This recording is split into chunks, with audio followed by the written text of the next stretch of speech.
Master the art of indirect requests with I was hoping. Hello, learners. Welcome back to our English language learning series. Today, we're going to dive deeper into the world of conversational English. We're going to explore how to make indirect requests and offers, specifically using the phrase, I was hoping. And to make it even more interesting, we'll discuss how to use this phrase with if. Ready? Let's dive in. Before we jump into how to use I was hoping with if, let's quickly revise what I was hoping means. This phrase is a polite and indirect way of expressing a wish or desire, or making a request. It's perfect for situations where you want to be careful not to sound too direct or demanding. For instance, instead of saying, "Can you give me a ride?" you could say, "I was hoping you could give me a ride." It sounds a lot more courteous, doesn't it? Now that we understand, I was hoping, let's add if to the mix.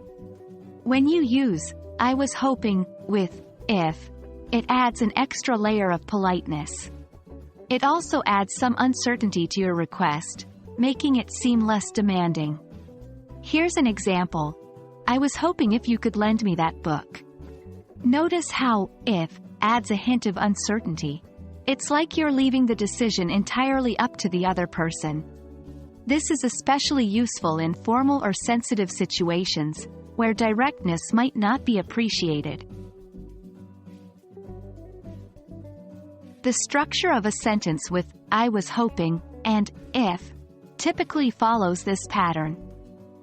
I was hoping if you, they, he, she, we could, would, might, verb in base form, object, if any. Let's look at some examples. I was hoping if you could send me the report by tomorrow. I was hoping if they would consider my proposal. I was hoping if he might join us for the meeting. Remember, this construction is very flexible. You can use different verbs and objects to suit your specific situation. And there you have it. You've mastered the art of using I was hoping with if.